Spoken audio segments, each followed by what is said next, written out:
413 WNBC. This is McCartney and Michael Jackson, who had bones shoved in his nose to make him look like a white man. Hired by WNBC Radio to bring in ratings and advertising revenues, Howard Stern makes his living abusing and attacking anyone and anything. I can tell you that the Jews did not kill Jesus. I wasn't there, but I have a strong suspicion it was two Puerto Rican guys.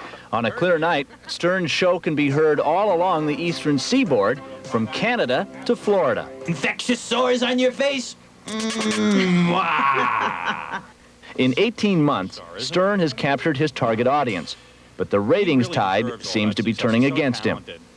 He's also managed to offend just about every minority in New York. Pretty sad.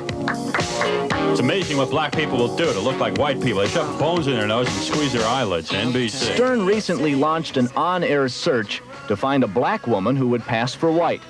He does leering imitations of homosexuals. I had a sexual fantasy about tying Bugs Bunny up with a piece of nylon cord. I swear, I know I'm 6. And talks about his own attempts to breastfeed his infant daughter. Is this new wave radio or the sleaziest game in town? Is what we hear on the air, is that really you or is that the act? Oh, that's me. I think there's two people inside of me.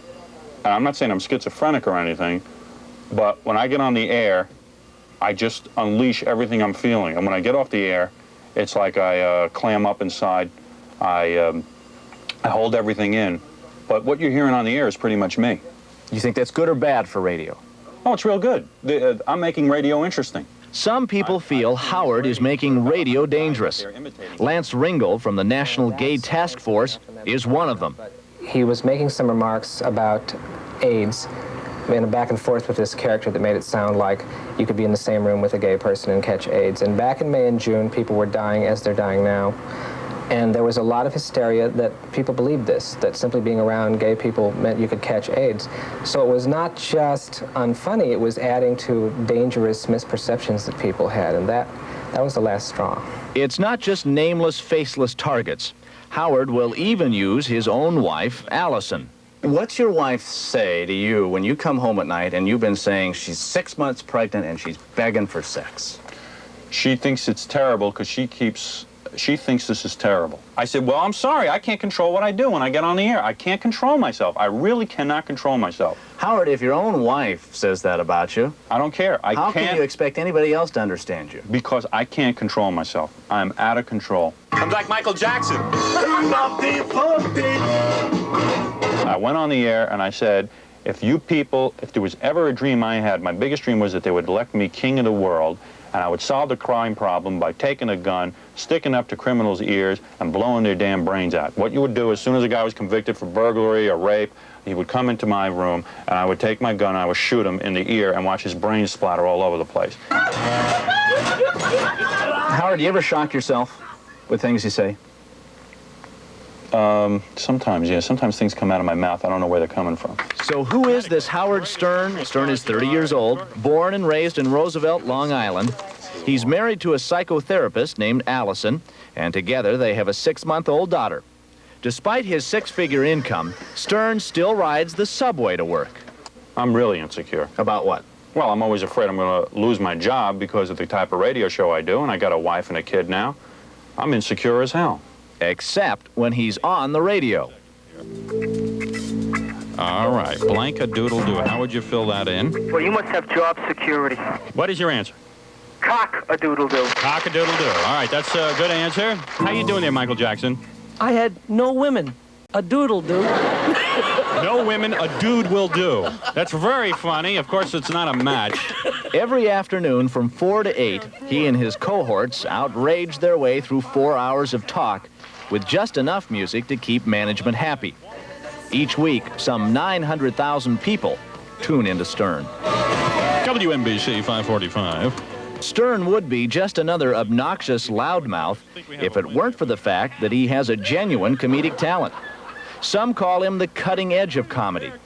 Comedian David Brenner. I think Howard Stern is brilliant. I think the only thing wrong with Howard Stern is I believe he should be on television, not on radio. I think he could be a breath of fresh air. He could have a TV show late at night, I start him late at night, or on cable, that would knock this country out. But that so-called edge seems to cut both ways. Often, Stern appears to be more crude than comic. You're a housewife? Yep. Mm-hmm. Kids? One daughter. One daughter? Did you breastfeed her? Yep. Very good. You're very liberated. What age did you stop? How old was the kid when you stopped breastfeeding? About 4 months. Why'd you stop? Were you uptight? Did she start No. Did she bite your nip? She got started on regular food and then she wasn't interested anymore. Okay. That's what happened to my wife. She got bit a couple of times, but she's still doing it. She's like a masochist or something. I'm going to keep doing it. I don't care. It's important. The baby needs her nutrition. Yeah, but I need you to have two of those things, man, for me to like you cosmetically. I'll let the baby bite them off. Why is it, though, that you feel that you need to use everything? Got to, because it makes the show interesting. I'm into making a show that's really interesting. Howard is #1 with his target audience, men 25 to 54. But since joining the station in August of 1982, Stern has lost over 200,000 listeners and has dropped from first place to fourth place. WNBC General Manager Randall Bongarden insists he's not worried. In your mind, Howard Stern's successful? Very. But for how long? Howard's WNBC honeymoon seems to be drawing to a close. I am probably on a roll right now that will get me fired within a year or so. I will probably be fired, but I'm willing to accept that. In fact, he's already seeking other employment. Recently, he spent a large part of his program soliciting job offers. Ironically, it was a hard-hitting, decidedly unfriendly piece on CBS's 60 Minutes that set Howard off.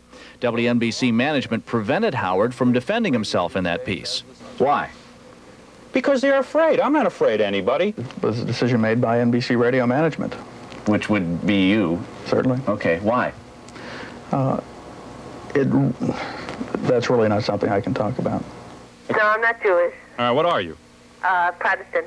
Good. We're going to let you play because the Jews have been getting everything in this country, and now we're going to let the Protestants have their chance. Okay.